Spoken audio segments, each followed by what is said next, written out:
I don't like it. I don't like it. I'm gonna send out pigeons, or I'll send a raven. Like, Ooh, make it very Game of Thrones. Game of Thronesy. Nice. Yeah, we'll send a raven to everyone who signs up for Awesomo's YouTube channel. What's going on, everybody? Live before lock, Monday, February 4th. I am putting out the tweet right now, and then Fast Eddie and I can break down this Monday slate. I like it. I'm doing good. How are you doing? I'm good. How about that Super Bowl? How about it?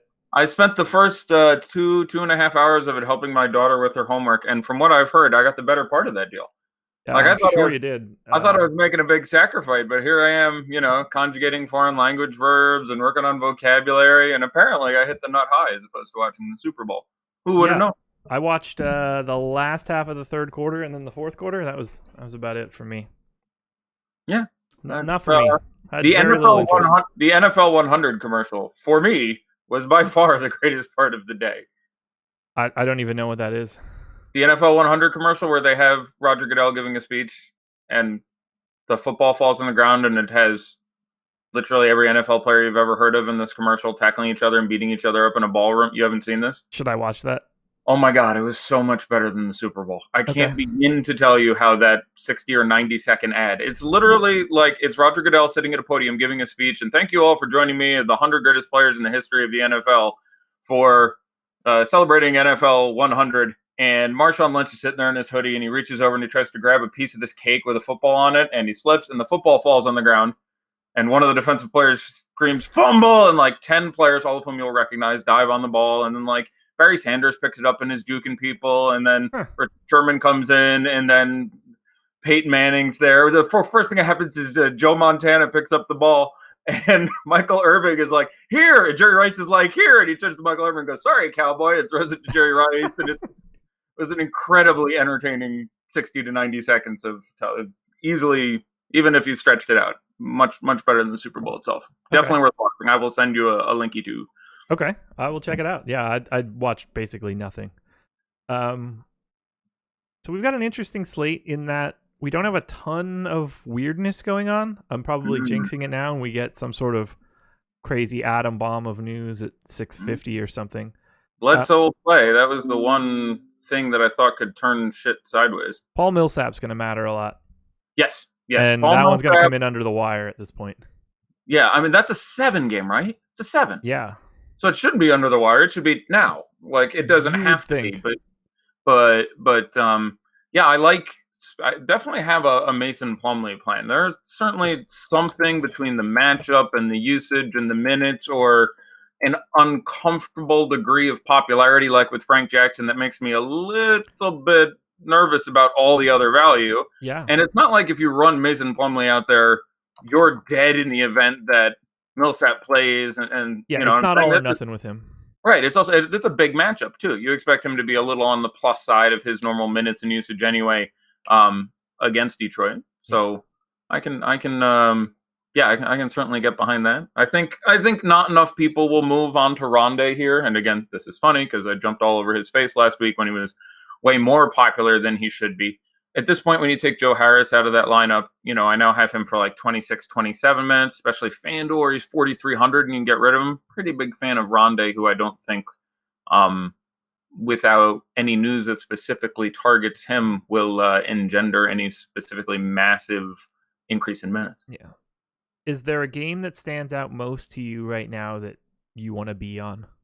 I'm a full fan of full transparency. I am a bit behind today. Normally I have, I'll go with an hour per 3 games to look into things. So normally I would have liked about 2 hours today, and I'm sitting on about 70 minutes. So I haven't gotten through all my processes. So I would kind of like you to steer the ship. Sure. I mean, you always do, but a little more than normal, and throw me things that you think are most pertinent, or things that you're questionable on and want my input on, or things like that, because I am sort of playing catch up as we do this. I got my rankings in under the wire, but now I'm following up with just running through my database on the notes on the individual matchups and stuff. So, well, let's start. I don't think that there's anything terribly pressing in Pistons Nuggets outside of the Millsap news, because it's not that appealing of a game overall.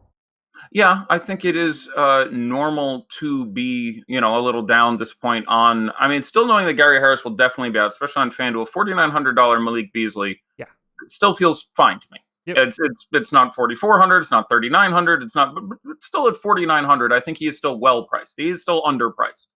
Um, I think it's worth mentioning, especially on FanDuel, that I do like Will Barton in tournaments. Obviously, this has not gone well the past few games, but still, I think gets low 30s in minutes and has just sort of shot pretty badly. Last game, though, was like 7 for 18 or some shooting number. And I remember thinking, like, okay, well, I'm pretty happy about 18 shots. Not like he didn't get there against the Timberwolves, but there is certainly a ceiling to be held there. And small forward at FanDuel is a price I'm happy to get contrarian, and I'm happy to pay down.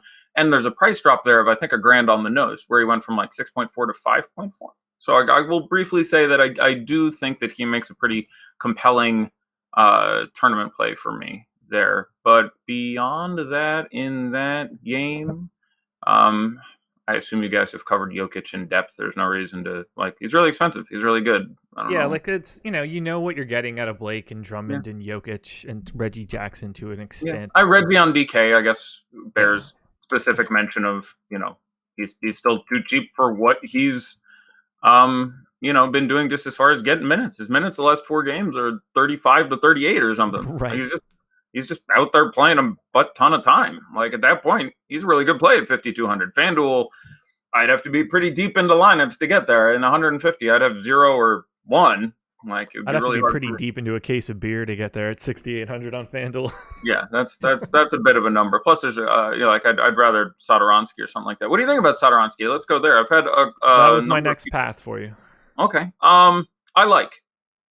Certainly playable over Reggie Jackson on FanDuel, and even still saving some money there. But I don't think the minutes loss is apropos of anything long term. Part of it is blowout. One of them was foul trouble.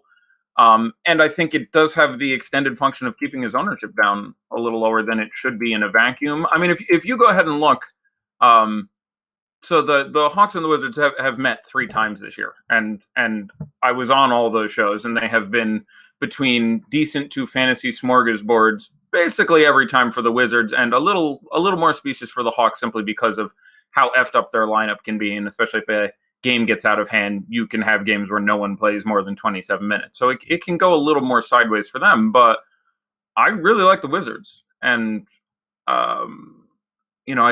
sometimes I worry about not saying the obvious enough. Like, we talk about stuff, and I'm sort of cleaning up after you guys doing 2-3 shows previous to me in the day. And so sometimes I don't want to say something because, like, it's obvious. Like saying, hey, I like the Wizards against the Hawks feels kind of dumb. But at the same time, I feel like if I don't reiterate it, I'm doing, some degree of a disservice. All the starting 5 plus Jeff Green, I expect a couple of these guys to be pretty good. Yeah. So if you have like Beal and Beal alone, that's fine. But otherwise, if you don't have Bradley Beal, I definitely want one of those dudes, and probably like 2. Like, I love Satoransky today, so he should be bombing everyone's lineups in 48 minutes. No, anytime I like him, he sucks, and every time I hate him, he has his career game. Well, one of our streaks is going to end, because I really like him too, and I've had him right every time. Okay. Like, I have said fade him on the days he was popular and he ended up being shit, and I've said play him on the days when he was 6% owned and he went off against the Spurs and shit. So him being a point guard small forward on DraftKings is just, 1, ludicrous, and 2, so perfect for roster construction. Yeah, he really sits in there, because obviously there's all the really nice shooting guard options, and we'll get to some of those. But yeah, the him being, and again, just the raw price at 5,600, if you expect him to play, I'll be conservative. I currently think he plays 34 minutes. I think he gets all the way back to that if the game stays close, which by no means is a guarantee whatsoever at home. But I expect him to get you more than a fantasy point a minute, and it's hard not to like that. Yep. I have him in for 33 minutes right now, 0.97 points per minute. 0.97? Okay. Monster pace up spot against Atlanta. All signs pointing to something good here, and he's much better priced on DraftKings with the same ownership on both sites. So I love him on DK. Yeah, I want to play him in both spots. It's just everything's coming up roses for Satoransky, so that's why I'm nervous. Yeah, no. I'm with you. Be calmed. Okay. Be reassured by my calming presence and steadying hand Yeah, that you will Beal, be okay. Porter, Satoransky, Ariza, Jeff Green. There's a ton to like across the board here. Yeah, and I like that. All right, so we do have Beal priced up of all those shooting guards, because the shooting guard situation, or just that sort of 8K 9K, right now, and we'll do a daddy like in a little bit, I guess, if that's still the plan. Sure. But between Drew and DeRozan and D'Angelo Russell and Beal, and I feel like I'm even forgetting one. God, Booker? is Chris Paul really going to be that low owned? Man, I love Chris Paul. You like Chris Paul, right? On DK, you have to like Chris Paul. I have a lot more Chris Paul on DraftKings than the public is supposed to. Okay, good. Now here's a sticky one. So I was on with the inimitable, the irrepressible EMAC on Saturday. Yes. And then you actually came in and covered for us nicely on and it did an excellent job, by the way, on Sunday on that really apocryphal 3-game slate Yeah. with I did the 2 Knicks shows in like 3 hours. Yeah, and then like I'll do the morning breakdown or whatever you call that, and then you were back for the deep dive, and I'm like, or the live before lock, and I really felt bad for you, because trying to figure out what the Knicks was going to do was just the most ridiculous thing. Take the most random lineup in the world and then add 3 players who are now all in the top 4 players on the team. Yeah. Go. What's the lineup going to be? How's it going to break? Even when they said the starters, I'm like, all right, they're starting Dotson at the 2. It was silly. I made $50 that he started and didn't get 20 minutes. Toot toot. Yeah, I liked Dotson there. Just I because he was starting, I was like, okay, at the very least, I can assume these 5 guys will play more than the other guys. No, naturally, Hazonia got all the time that game. Yeah, clearly. As expected, obviously. So that was a train wreck. I felt bad for you there. Someone asked for a Thomas Bryant take. I really like Thomas Bryant in tournaments, especially on FanDuel, where he's proportionally cheaper. I think I'd rather Alex Len. Like, if I'm building a lineup, I don't think Thomas Bryant gets in it. There's other cheap centers I'd rather screw around with, I think. But, I think there is the chance that he has massive game and they let him play out the string, because he's good in this spot, and he's been really good in this spot twice this year. Unsurprisingly, it's a tremendous spot. So, maybe... I think the most likely scenario is he still gets 20, 22 minutes, and you're not dead at his 5K in 20, 22 minutes. Right. But there's some non-zero chance of 34 minutes and 50-30 fantasy points out of Thomas Bryant. So there is an uber ceiling there, and I presume the ownership is some mid-single-digit figure. So yeah, it's high risk, high reward for me. Yeah, he's at 4% right now. Yeah, that's about what I'd expect, and a perfectly reasonable number. Where do you stand on this Atlanta side? Well, I mean, that's obviously the much trickier part. Like, we were last week was a really great week for like me professionally. I was a day ahead on everyone, so like I was all over John Collins on Saturday. That was a big tournament winner for a half dozen people who sent me afterwards. So that was really nice. Nice. Hard not to like that again. Now, the weird thing about that last game was all of a sudden we had the starters all playing butt tons of minutes. We'd had Trae Young play 37 minutes in a game previous to that, but everyone else was dithering around in that 20, 30, 31 range. And that's even before getting into that wing confusion shit with, Taurean Prince will start this one. Last game, Prince started, Bembry went back to the bench and played shit, so he's basically out of play for me at this point.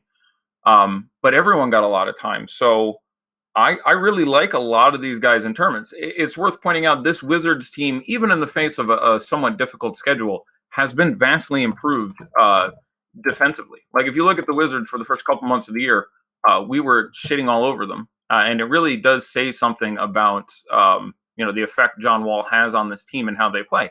Normally, when you see sort of a statistical aberration like this, where all of a sudden a really shitty defensive team goes off and does extremely well, or it gets a lot better defensively, metrically, and efficiency, or whatever statistic you're looking at, it's because they go through a really easy schedule stretch.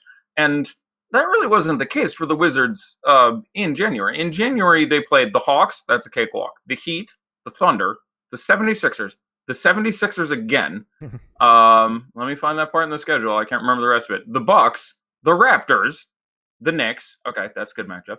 Yeah. The Pistons, the Warriors, the Magic, and the Spurs. Like, they had their toughest schedule month and their defense got vastly better. So it is worth pointing out, I think that is to some degree legitimate.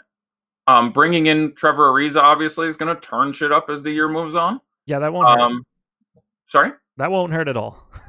Yeah, no, exactly. So it's just worth pointing out that for the first couple months of the year, I think people were underplaying teams against the Wizards. And I said so a couple times. Or there would just be a matchup where a random team would play the Wizards. And I'd be like, I don't think we're giving enough attention to guy we know will play 34 minutes on random team because the Wizards are that plus of a matchup. They deserve to be in our conversation with the Hawks and Phoenix. That really isn't the case anymore.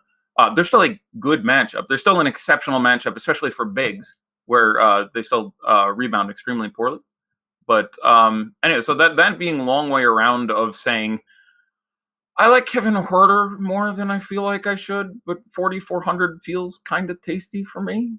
I think he still plays 30-something minutes. I like that. I have a lot of Kevin Huerter right now. Really? Okay, yeah. Good. Nice. I always like it when we're on the same page. Thus far, you and I, when we're on the same page, have not, that I recall, walked it. Like last couple of shows you and I did, we really smashed. So that feels good. He's only 8% projected ownership right now. We've got Mikal Bridges at the same price, 15%. We've got Kenrich Williams at $100 cheaper, 19% ownership.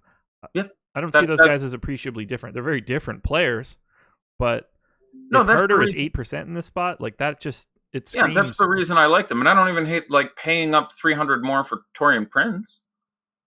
Like you lose. I think he loses shooting guard eligibility. He does, but I expect him to start again and play some appreciable time. But yeah, between those guys, that's exactly my opinion. I like Kenrich Williams, but again, it's getting there ahead of the field, not behind the field.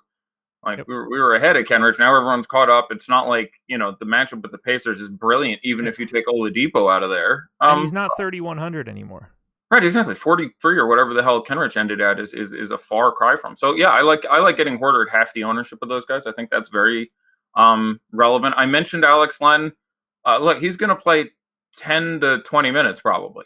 Now, he can still easily pay off 4,200, and it's a lot like Thomas Bryant, except you're saving another $700-800, and he's actually a little more productive. He has some massive games. He had one not long ago where he had 50 fantasy points and I don't even remember 30 minutes or something like that. Like he can do, and this is just a great matchup for him. And he's had one or two savaging against the Wizards earlier this year. So, I'm again, it's not distinguishable from Bryant, but between the two of them, if I'm going to take that shot, I'll save the $800 on Alex Len probably. I'd probably rather play Mason Plumlee anywhere right now because you're just adding a much more obvious path to success. Right. But if the event we get news in 3 minutes that Paul Millsap won't play, Alex Len becomes probably my favorite tournament pivot off of what would then become a 35-45% owned Mason Plumlee. Yeah, he is going to account for quite a bit of ownership, that's for sure. Yeah, and I like running him out there, like have a plan. Like I like having him in your, if this comes down to 653, have Plumlee in there and just know what you're doing at 656 if you don't get news, and feel free to leave him in there because again you're not dead by any means. I really hate DraftKings positions. Like I've got a list of they don't have 34 guys that can play shooting guard right now. Yeah, they don't have any positions. 34 guys that can play shooting guard. One, Bradley Beal, is the only one that has just shooting guard.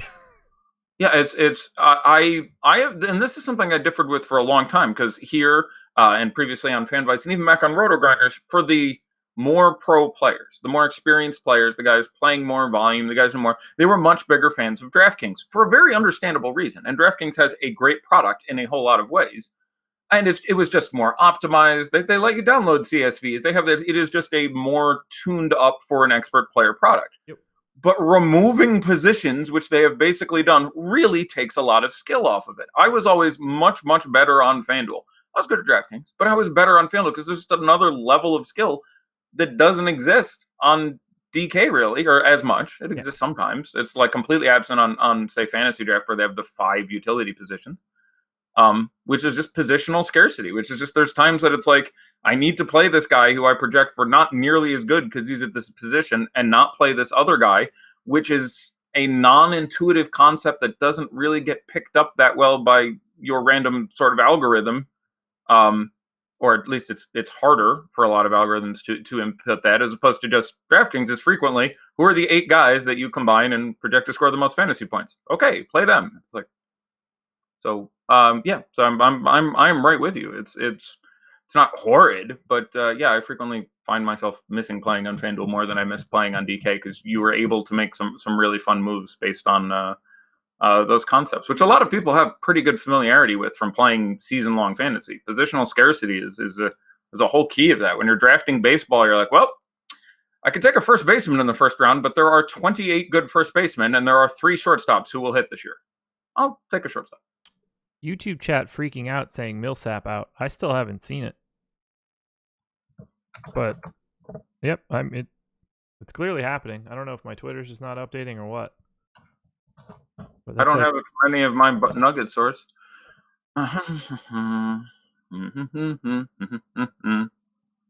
That's obviously needs to be talked about immediately. But I have not seen it yet. I think Roto Grinders NBA tweeted that. That is the only source I have with it right now. Yeah. I do not see it yet. I don't have it from any what we would call in reporting a primary source. Neither do I. I'm going to sit on it. But all right, so let's assume Paul Millsap is out. Sure. It is a boon for Jokic. Not a huge one, but it's a little bit of a cookie for him. He doesn't end up picking up that much more usage damage, etc. But it is slightly better for Jokic. The more starters that go down, the more they often just land into, okay, we're just going to run it through him and let him make magic happen. So it's a little more likely when you have Mason Plumlee out there, isn't the most refined offensive player. It makes Trey Lyles very interesting. I don't know his prices offhand, and I'm going to look at that now. But 37 on DK? He is 37 on both. And for fun, I will check Yahoo. Any bets on a number other than 10? You were wrong. 10 was the correct answer. Me having a little fun with you there. Sorry, we're getting sourced on the information. I don't know who that person is. Matt CHOCH. Hosts the Pistons Lockdown podcast. I don't know why he would be the first person to tweet out lineup news for the Nuggets. Most of the Locked On team are local guys, so yeah. I presume he is in Detroit. The game is in Detroit, and he is sitting there watching the comments. And for some reason, my other beat guy, my Harrison Wins, etc., haven't gotten there for whatever reason. I don't discount him. No, exactly. I don't know anything. I know 4 people who work for Locked On. They are a reputable source. I don't know this guy, but I suspect Paul Millsap is out, and we have 33 minutes. If this was 3 minutes to lock, this would be really frustrating. We're going to know in a minute, so be cool. What do you think about James Harden? Oh, God. So let me give you my Saturday. So Saturday, again, was really good. Over last week, we had at least 3 6-digit winners let me know that they thought we were at least partially responsible, and about 15 5-digit winners, and a couple more on Saturday. But Saturday, I went on an extremely long polemic as to why I didn't think it was a good idea to play James Harden. And then keep in mind that on Saturday, it was a 12-game slate. 11 on the main. And there were just amazing guys in many spots, including eventually John Collins, who put up 65 fantasy points, and lots of other guys. And I said, feeling pretty good about it, I don't think the math works. I like James Harden just fine. I'm going to rank him as a AA because for cash, it's really hard for him to imagine to fail, and there's lots of decent value. And for tournaments, he obviously has a decent chance of being the highest scoring player on the slate. Yes. But he is an abject failure if he isn't the highest scoring player on the slate by like 20. Like, he needs to give you 80-something. He is not going to be good if he puts up like 70 fantasy points. So against the Jazz, he goes out and he puts up 10 stocks. Mm-hmm. And gets to 88 or whatever, and barely ends up in the best possible lineup. At the end of his game, with 88 fantasy points, he was in the best possible lineup on FanDuel and not on DraftKings yet, because there were, exactly as I said, 4 guys who cost between 8 and 9K who gave you 60 to 65. And he just barely, there was one game afterwards where one other value guy for 3,500 ended up getting 40 alongside Gerald Green and some other random shit, and he just snuck in at the end. But so now we're in a situation which is different in a few ways. His matchup is obviously better on paper with, Suns versus Jazz. Again, he's one of the more matchup-proof guys.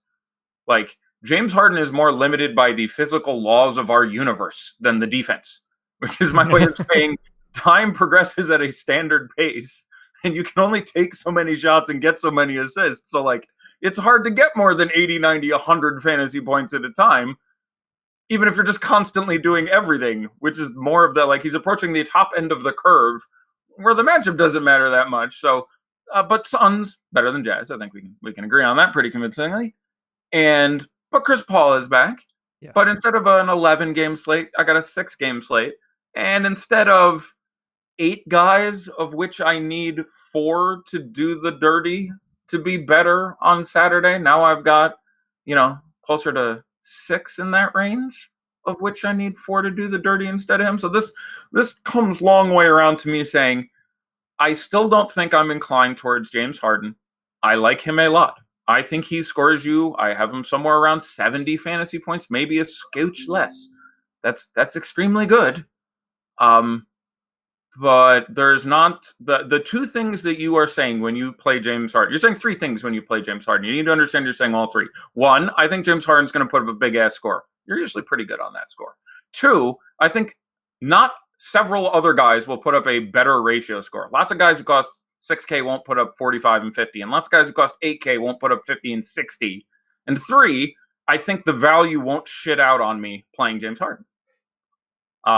And I think you're a little sketchier on those 2nd and 3rd counts today. So for that reason, I'm disinclined towards James Harden. I'm going to have a little bit. He's not garnering anything crazy. Whoa. Well, he is garnering close to 20% ownership now. That number has gone up. I expect to be in like the 10 to 15 range. Yeah, I imagine I would end up in that range as well. Saturday I was completely like, I said I don't think I would have any on Saturday. That's where I was this morning against the Jazz on a brilliant right, and I'm sure on Saturday you would have felt the same way.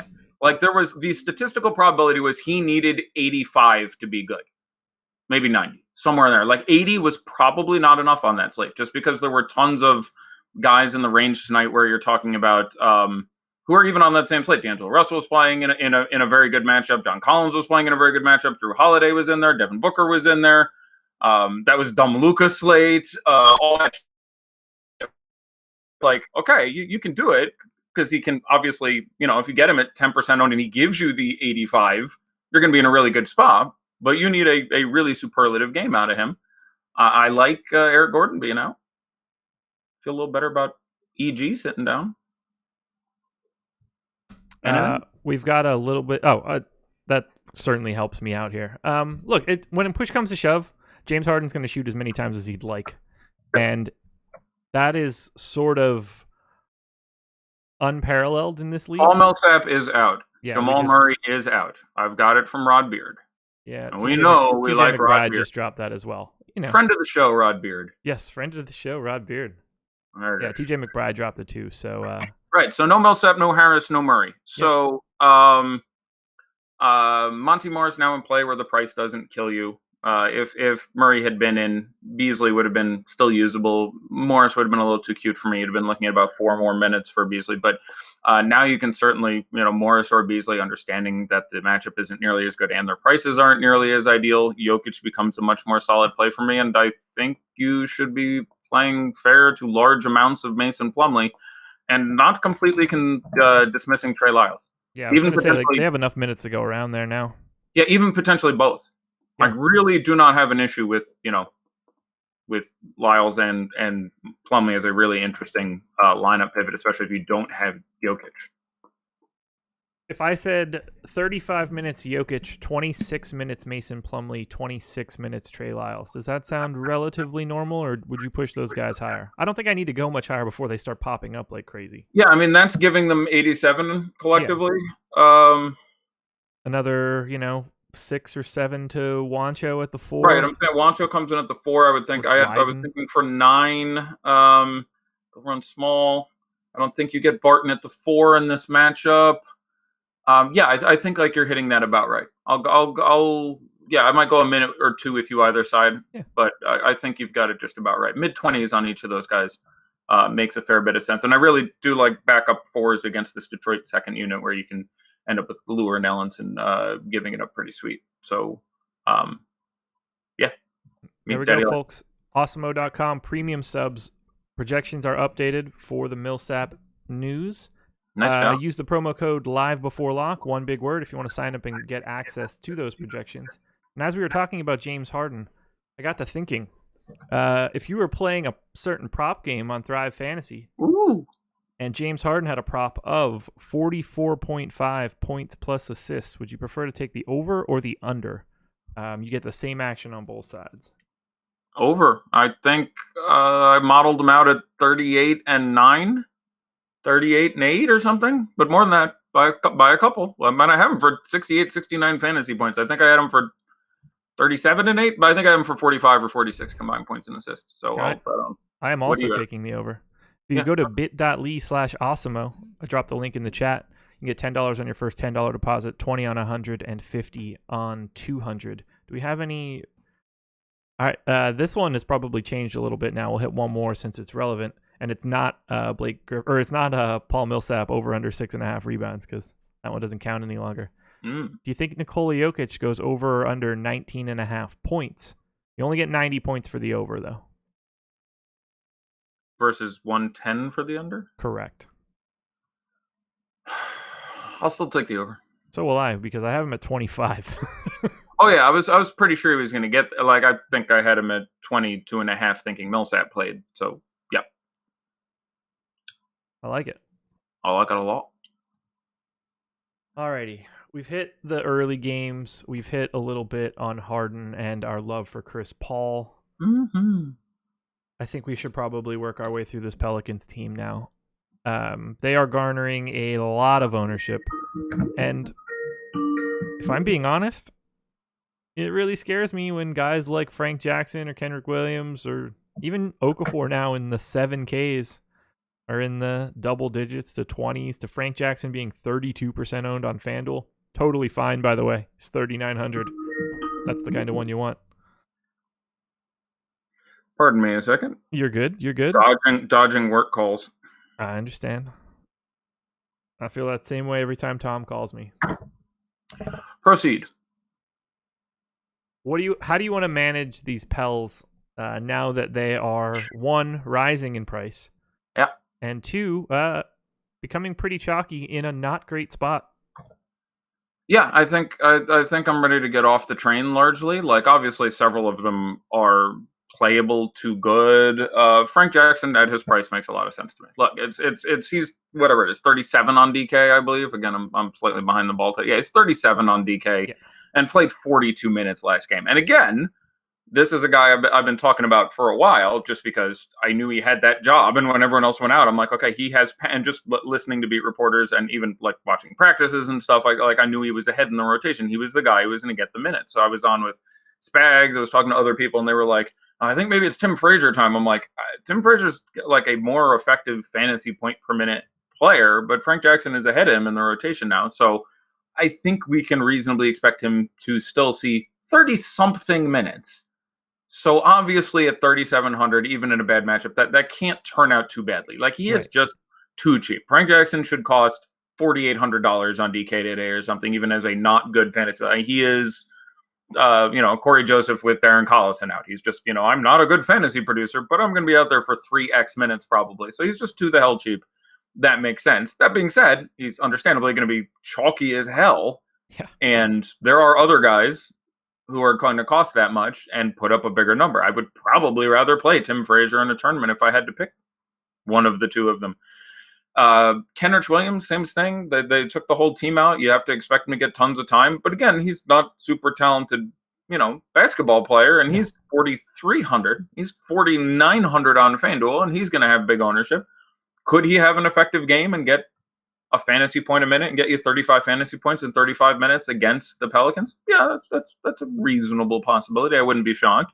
But I think he probably does something closer to getting you 26 fantasy points, and I'd rather go hunting for guys I feel better about, which would include Trey Lyles and Mason Plumlee and a lot of the other guys we're talking about. I still like Okafor, who's just been really good. I went back and basically rewatched an hour of Okafor footage. He's playing really well. Like, he just looks really good. Even in a not great matchup, that's the guy I can still see myself spending the money on and being like, I think maybe he gets there. But definitely my desire for this team is waned by the matchup, the increased prices, and, just the situation in general. We've got 3 guys in a similar price tier to Okafor. I'd love to get your thoughts. Okafor at 71. Yeah. Kenneth Faried at 7. Yep. DeAndre Ayton at 68. My favorite in tournaments is probably DeAndre Ayton, and I expect we have him lowest owned. I have no idea. I haven't checked. But is that right, that we have him lower than the other two? I could be underestimating the internet again. I do that a lot these days where I'm like, I have a feeling we have Ayton at 12. We do have Faried at 21 and Okafor at 16. Yeah. So unless there's been an update since I last loaded this page, which maybe I did. But regardless, I'm pretty sure Ayton is at the bottom. And I'll go with Ayton, based purely on the fact that he came back last game and actually got 30 whatever the hell minutes. I want to say 33. I thought he got. He did. Yeah, in that last game. So I was concerned about his minutes coming back. They already gave him that time. And the matchup is wonderful. And if he's the lowest owned, I have all 3 of those guys projected pretty similarly. But I'll go with Ayton, largely on the basis of the ownership. I really don't dislike any of those plays. Faried gets 8 in defense. That's obviously shit. Makes a lot of sense if you don't have Paul. Makes a lot of sense alongside Paul. Little stickier if you have Harden, but there's obviously some correlation there. So I definitely like Faried. I definitely like Okafor if I'm paying up for a Pelican. Again, there's only really 2 you can pay up for. But because of their ownerships, yeah, I would end up with Ayton in that spot first. Okay, I'm on the same page as you there. It just feels easier. Yeah, and you are saving a non-irrelevant amount of money on DK. It's $300 and $400 or something. Like it's not brilliant, but it is some numbers. So cheaper, lower owned. Yeah, I'll go that way. Yeah, that's a good point. Right? Isn't it 68, 71, 7 flat? Something? 60, yeah, I don't know. Yeah, Faried at 7, Okafor at 71, then Ayton at 68. God. I think we've hit the Pels there. Is there anyone that stands out above and beyond everyone else for the Pacers? Because I see all of these guys as like the exact same person. Yeah, it's weird. I fight that impulse. Like I see that and I really tell myself, okay, I got to go deeper and find something else here because there has to be something deeper. And that's really what I end up coming back to. It ends up being a little site dependent. Like Sabonis is now a little too cheap a couple places. Not crazy to get a couple Miles Turner fouls and have him just savage the shit out of the prices he's coming in at. But honestly, if you're telling me like this is the one I'm going to rely on the most, for me, it's probably in order. I'd be like Collison, then Thad, then Bojan, then Miles Turner, I think, in this spot. But it's okay. No, that they end up being, I really like having one in a tournament lineup where you're like, I think this is the guy who gets there, and you expect at least one of them to be good, maybe 2. But I'm never a big fan of Corey Josephing, no matter what the matchup. So, yeah, I'm pretty tepid there, in all honesty. Okay, I feel the same way. They're a perfectly acceptable group of people to put in your lineup if you're down to the last piece. And you're like, oh, I got so and so from the Pacers. Like, okay, that's fine. If it's Collison or Corey Joseph, Bojan, anybody, you're just like, okay, that'll work. I don't mind having a piece of this. Yep. But I can't imagine them starting a lineup. Yeah, no, I think that's basically, yeah. It's unless you go a little weird and sort of stack up this game a little bit, which I don't think is out of consideration as an option. You want to talk about the Bucks a little bit? That's where I was going next. All right, lead and I shall follow. Well, we can start. Let's start with Giannis and get that out of the way now. We've got 3 guys priced up over 10K on DraftKings today: Giannis, Jokic, Harden. Do you have a preference between the 3? At this point, it would be Jokic for me. Okay. Earlier, I would have sat there with Jokic and Giannis for a little bit, but at this point, I will go with Jokic. Okay. Giannis is the pretty heavy chalk. 26% on our last update, which was the second highest of the slate behind Frank Jackson, which are 2 very different plays. Yes, that's pretty funny. That's top and bottom right there. I'm anxious to see how ownership gets updated now with the Millsap news, but as of right now, I feel like I'm going to be quite a bit underneath the field on Giannis, and that scares me by a lot because he's Giannis. Yeah, again, site dependent, price dependent. I have him projected basically identically with Jokic at this point. So where you are saving some money, it ends up being that sort of situation. But it is a matchup in which I think all of the guys on that team can excel. I like taking a piece of that team. I'd rather spend $5,000 less. So I really like Middleton. Don't mind Brogdon. Kind of like Brook Lopez. Really like Eric Bledsoe. A little concerned about his Achilles. They'd already been limiting his minutes a little bit. I just have the inclination that he plays like 26 minutes tonight is my only issue with Bledsoe, who, again, I've been super, super high on for a couple of weeks now. I have a little bit of concern there. But this, I don't think I get 90 out of Giannis here, which is why I'm feeling okay. I think I definitely get 50. I think I probably get 60. I don't think I get 70. And I think it's really unlikely I get 80, 85, 90 for a few reasons. Just because everyone can sort of eat here. And that tends to be the way Giannis works, is like, all right, everyone can eat. He doesn't just completely take over, go off, go nuts, in both a usage sense and in a minute sense, where that he doesn't play 41 minutes a la James Harden. He doesn't have to do quite as much as Jokic has to do tonight. So I'll slightly defer towards Jokic. I don't have any issue with playing Giannis. He's an exceptional play, by all means. Wherever he fits in, I'm a huge fan of playing Giannis. I'd rather play Giannis than James Harden, who I like plenty too, but I have him projected for like 7 more fantasy points for $2,000. So I prefer Giannis there. But yeah, Jokic, then Giannis, then Harden for me on the super expensive guys. Okay. Do you want to go to any other Bucks? I'm having a hard time hashing out my thoughts between Bledsoe, Middleton, and Brogdon, at least on DraftKings. Similar story on FanDuel, I guess, but positional structure, I guess, makes it a little bit easier in some aspects. But I think everybody's sort of just like priced sort of where they should be. Yeah, just about. Let me check my morning notes. Yeah, that's where it feels. I slightly prefer Middleton to Bledsoe. I haven't projected nearly identically, and again, I have a little concern about Bledsoe minutes here. They had started to get sort of an annoying, even in close games, tendency to really limit his minutes for a while there. Like it's gotten better recently, but if you look at his minutes in a string of pretty close games, 31-30, 31-30, 32. Before that, we had 31-25. That one was a blowout, but 28-28 in close games, 29 in a close game. So, I think that they have, with, the competent backup of George Hill and him being a little whatever, and them really obviously looking at the long game this year, I'm just worried that you get 26 minutes of Eric Bledsoe. So just purely for that reason, and because you save, I think, $500 on the nose, slightly prefer going to Middleton. There is a slot cost, which is something I talk about a lot. So, like, I would rather play Middleton than Brogdon just because I want my guy to have some chance of getting 45 or 50. Yeah. And that even though you are saving whatever $600, $800, $900 for Malcolm Brogdon, you really are giving away your chance to hit any sort of massive upside, or at least it's much, much less likely. So for that reason, I sort of land on Middleton. So I probably prioritize them. Obviously going to change a bit site to site, but probably Giannis. But then if I'm not playing Giannis, Middleton, Lopez, Bledsoe, Brogdon in tournaments, I think is the order I would have them in. But I agree with you that not unlike the Pacers, it's sort of like, yeah, one of these guys should definitely be good. Yep. I'll try this one, which, is frustrating. And I like to give more specific advice when it's possible. But if I don't have data to support it or tape to support it or notes or intuition or anything to suggest that this is a spot where this guy should be, like, I can give you some shit head-to-head stats, but that's apropos of nothing. Middleton had the big game last time. The time before that, there was a big Brolo game, but it's not enough data to draw anything from it. So I will, that's where I'll come down on that one. I think we should probably talk about the guy that I think is the best in this game. I know where this is going. D'Angelo Russell. So I love him today. Me too.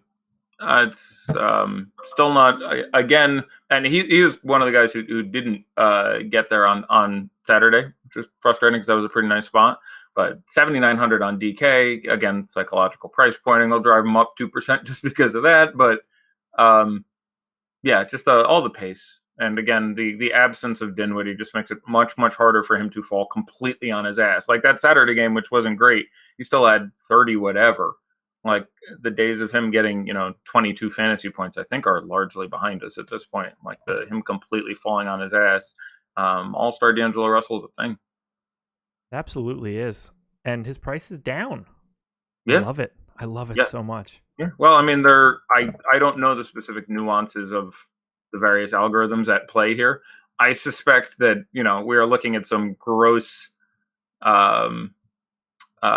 just like, defensive efficiency stats that you look at for the Bucks and are like, oh, this is a quote unquote bad matchup. Which, if you look at certain stats, it looks like a bad matchup, but it's not a bad matchup. Right. It's an above average matchup. Like it's you have to amortize all these things together with pace and yeah. So no, I like him just fine on every side. At his price, I like him more than Brad Beal. I like him more than Devin Booker. Okay. Yeah, I got him. He's one of my highest exposed guys for today, and I couldn't be happier about it. He might be the highest. He is the highest right now. I like Bryn Forbes a lot as a punt, which feels weird to say. But yeah, very, very hard to get comfortable in that statement. Yeah, it really is. But I expect them to go back to him just playing point guard, and especially FanDuel, where it's 4,300. You're back in perfectly happy to be droppable range. I think people probably play close to as much, if not more, Patty Mills, and I'm more comfortable with knowing that Bryn Forbes is still going to play his 31 to 34 minutes and pick up extra usage and bring the ball up a lot of the time. So I get going to, DeMar DeRozan. That's fine. That price has come down. He hasn't looked as good recently. This team has, sort of fallen back into being Aldridge's team. But I think Bryn Forbes was my guy of choice in that game. Okay. You ready to take some questions? Yeah, let's do some questions. Let's do them. I just entered in some lineups right now, so I'm feeling pretty comfortable. At least I have placeholders in. Good. Makes me feel good. Favorite position to punt on FanDuel? I'm pretty comfortable with all of them. Point is the one that strikes me as immediate, because point you have Bryn Forbes, Frank Jackson. I feel like I'm missing one. So point immediately jumps out at me. Because like again, in tournaments I want to punt guys who are cheap and still carry some sort of big upside, and those guys can really pretty easily randomly drop a 30 for me. I wouldn't be surprised at all. So you have them and Patty Mills, obviously. So yeah, I mean, you have stuff like Bembry. He only played those 15 minutes last game, but he's the small forward, and he's like 3,600 on FanDuel. I think I saw. Is he really? I think. I'm gonna go check. I remember seeing his price and being like, "Wow, that reacted quick." Yes, he is a $3,600 small forward on FanDuel.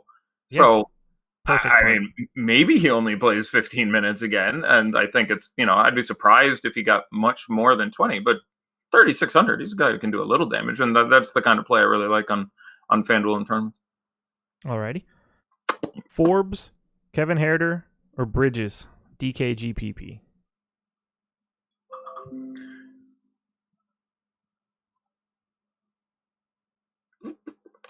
I'll play Herter.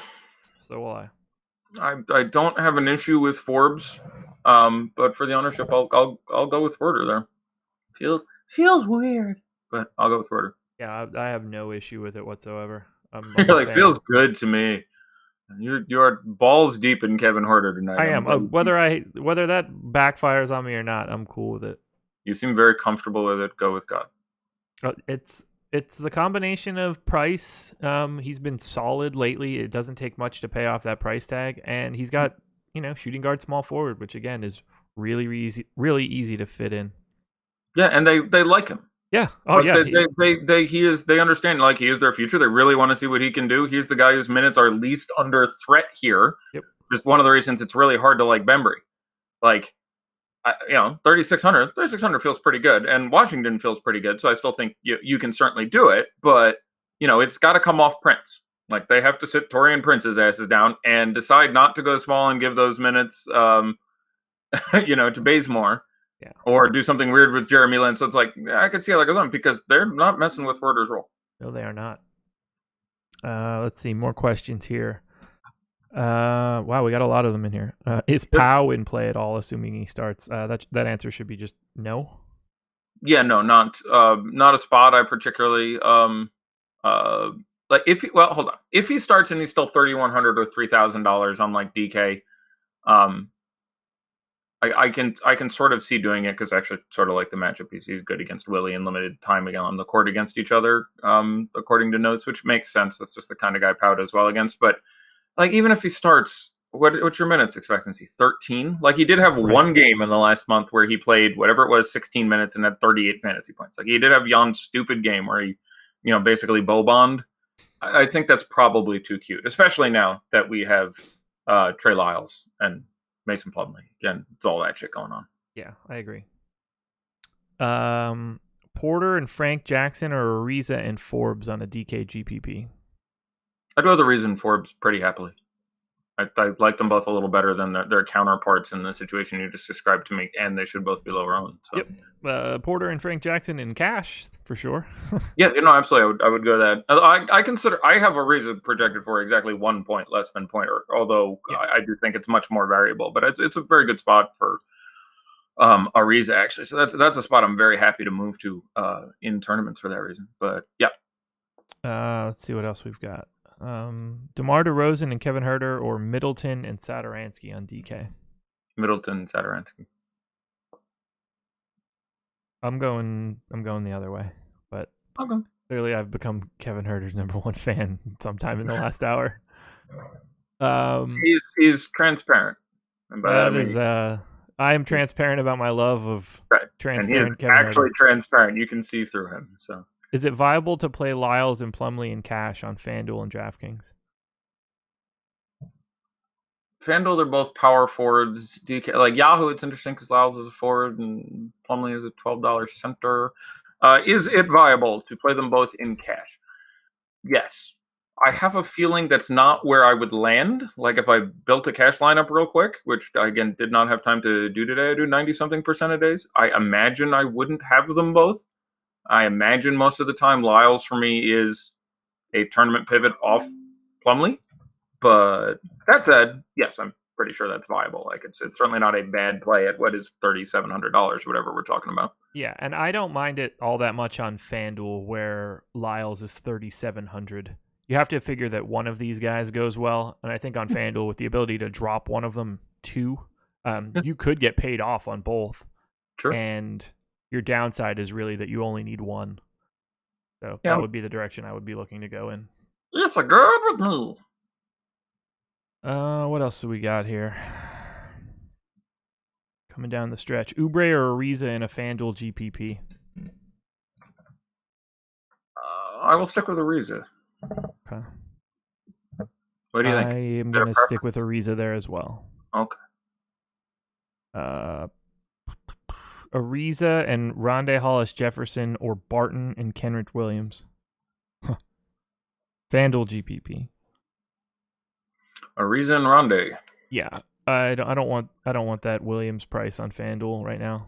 Yeah, 4,900. We're starting to close out the upside. Like he does. Like it's not even a good matchup anymore. So like you're really asking for a lot of things to go well. He is in a neutral matchup, somewhere around a 0.75, 0.8 fantasy point per minute guy. So let's assume he gets a full load of minutes in a neutral matchup. You're looking at something like 36 minutes and 27 fantasy points. Now, this isn't even a great matchup. So at that point, where you're spending $5K for him, you need a lot to go well against the Pacers. Yeah. Plumlee is a center on FanDuel, by the way. Is he? They moved him. Okay. Well, it's going to be your best punt center then, so that takes away some of the other guys who we were talking about. Yeah. Alex Len and Thomas Bryant probably, and Pau Gasol certainly. Sure. Giannis and Chris Paul or Jokic and Fareed DK cash? Giannis and Chris Paul, who and Fareed? Jokic. Jesus. Those are both really good. I feel like it's got to be Jokic. And I think it's, cash. For cash, I think it is the Jokic Fareed side, but I'm certainly not very upset about the other one. No, not at all. I don't mind that one bit. I would feel a little bit more comfortable having Fareed in cash with Jokic than CP3 here, who could very easily just play like 24 minutes. Yeah, no, I think that's possible. They don't necessarily need him to smack the Suns, that's for sure. That's a really good point, yeah. But again, like they certainly don't mind leaving James Harden out there for 9 minutes longer than they should so he can continue his 30-point streak. No. If he doesn't get 30 in this spot, I hope he's going to get 30. I hope everybody understands why we don't totally need to like pay too much attention to that. Like if he can't score 30 against the Suns, that's why there's variance in every slate. Yes. 2 minutes left. Rondé Hollis Jefferson or Trey Lyles in a FanDuel GPP? I'll play Trey Lyles. I like Rondé too. I'm certainly not objecting to Rondé. but I will slightly prefer Trey Lyles in this spot. Okay.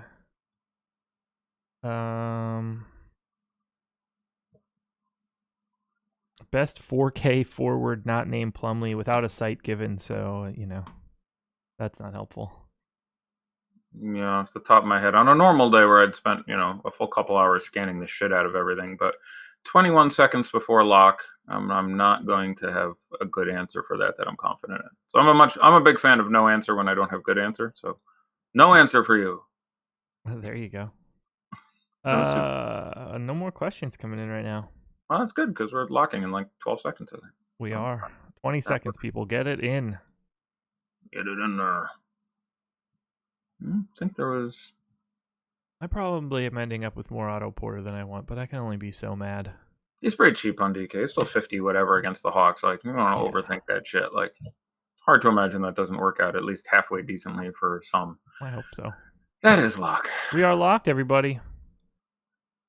Well, Andre Drummond is going to posterize Plumlee. Yeah, maybe. That Oransky yammed all over somebody this weekend. Yeah, it was... Brooke Lopez, maybe? Robin Lopez? Yeah, One of Brolo. the Lopez's? No, Brolo, you had it. It was a Lopez. It was pretty sure it was Brolo. Yeah. But yeah, he absolutely got up there and threw down. He did. Let's take a look at some ownership. Sounds great. Let me get on that. Alrighty. Thanks for joining us, everybody. Again, Live Before Lock is the promo code if you're still sticking around and you want to sign up for us. You can get 50% off your first monthly package, including packages with Fantasy Cruncher.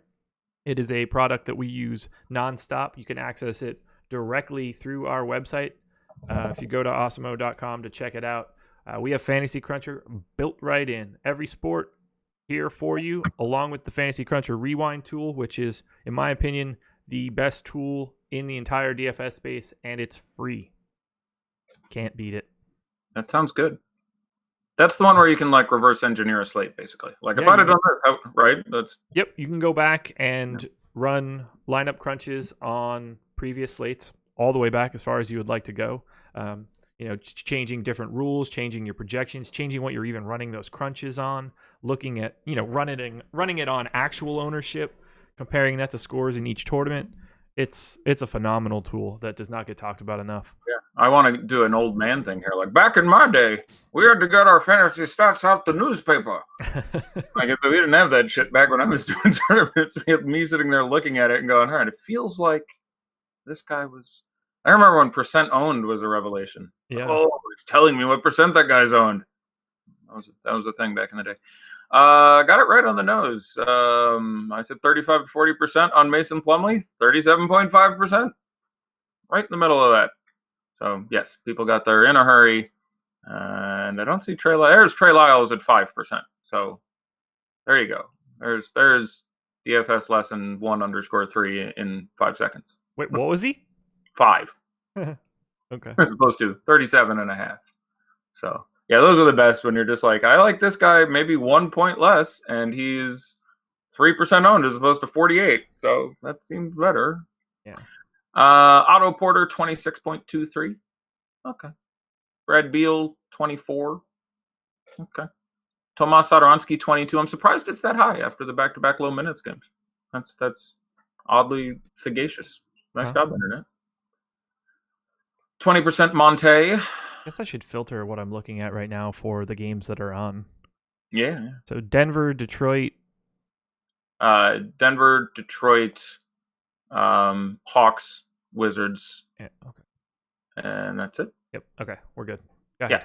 So anyway, 37.5 on Mason Plumlee, 26 on Otto, 24 on Brad, 22 on Tomas, 20.5 on Monty Morris, 18 on Reggie. I guess 5,200 is 5,200, right? Like, Trevor I Ariza, got none, by the way. Of Reggie Jackson. Yeah. I wouldn't kill yourself. Like I that mean, would be a weird reason to do it. Yeah, killing yourself because of not having any Reggie Jackson would seem like you probably had some underlying issues when suicide seemed the option to not know Reggie Jackson. So yeah, I don't think if Reggie that were Jackson, the reason I was going to do it, I would totally blame it on one of our DFS competitors too. Yeah, I would too. I would be like, oh, fucking Roto Radar put me on Reggie Jackson. Sorry, Roto Radar. I have no idea who you are. I was trying to think of someone where I didn't know a person personally, and that was the first one that came to mind. So look at it as a compliment. Of all the people I didn't know anything about, you were the first one that came to mind. Does Napier starting hurt D'Lo? No, Napier's starting apparently. Yes, he is. Which probably, well, maybe he'll get enough minutes to make it an even move. Like, I want him with as little time with D'Lo on the court as possible if I have Napier. Yeah. Like, maybe he plays 32 minutes now instead of 28, and then you're like, oh, that feels pretty good. But if he still plays his 28 minutes, I would rather he came off the bench. Who's starting? If the Nets starting lineup is, I don't want to know who else starting at the forwards. So I'm going to pause the ownership and go take a look at that. I don't see it yet. You got to figure if Napier's starting, it's Napier, Russell, Kurucs. No, is it Graham again? Maybe. I don't know. They've been really weird. Like, Rondé started the day Graham was out, so I thought maybe that. So they have Napier starting for Harris, so they'll go with whatever they went with last game. So I expect it to actually be Napier, Graham, D'Lo. Help me out here. Obviously, Jared Allen, and I'm missing a wing. The hell am I forgetting? Russell? No, I said Russell. Yeah. Russell. It's gonna be Russell, Napier, Graham, Jared Allen. Damari Carroll? He hasn't been starting. I'm just naming Brooklyn guys now. I'm really going to look this up. Okay. Rondé Hollis Jefferson, Damari Carroll, Ed Davis, Kurucs, Graham, or Pinson. Got to be one of those guys. All right. I guess maybe Carroll did start. I'm really confused, but I don't remember who. Okay. Otherwise, we're out of Nets. Last game, it was Kurucs. So last game, it was Harris, Russell, Allen, Kurucs, Graham. So in theory, this game it'll be the first name I listed. Yeah. I didn't think he caught the start. They all played 20 minutes, and I didn't watch that one. So they had moved through, and the last game Graham missed, and Rondé went in. So I was pretty sure on D'Lo, Harris, Jared Allen, and Trevion Graham. It was that fifth guy that was sticky. So assuming they keep all else the same, it'll be Russell, Graham, Kurucs, Allen, and now Shabazz Napier. Disappointing. You wanted Rondé in that spot, but he'll play 24 off the bench, give or take, and do something. Back to the ownership, and then I should really answer the infinite Skype messages hitting me from my day job. Trevor Ariza, 17. Again, that feels pretty good for me versus Otto Porter, 27. Jeff Green, 15. Probably a little higher than I'd like that number. 14 for Trae Young. Okay. Jokic, 13. Nummy. Yeah, I have more than that. Yeah. Blake Griffin, 11. Oh, okay. I'm good behind that. That feels okay. Kevin Huerter, 11. I got more than that. I am not surprised to hear that. No. Malik Beasley, 9.4. John Collins, 9.4. Again, that's the DK price. Andre Drummond, 9. Trey Lyles, 5, as mentioned. Will Barton, Will the Thrill, 4.4. Thomas Bryant, 4 flat. Torian Prince, 3.7. Dwayne Dedman, 2.5. Reggie Bullock, 1.8. Alex Len, 1.5. Torrey Craig, 1.4. I doubt they need to deploy the Craig defense missile today, but we'll see. Yeah, Kent we said Bazemore, the same thing today, too.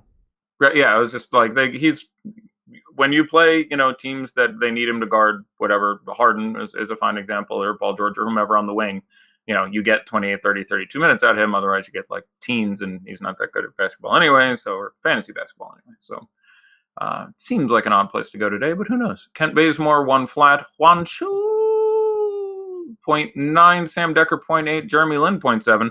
Jordan McRae, 0.37. Get in there. If you're going for a blowout, Jordan McRae's your guy at 3,100. DeAndre Bembry, 0.33. Paul Millsap, 0.31. Congratulations. You played. There it is. There it is. Oh, God.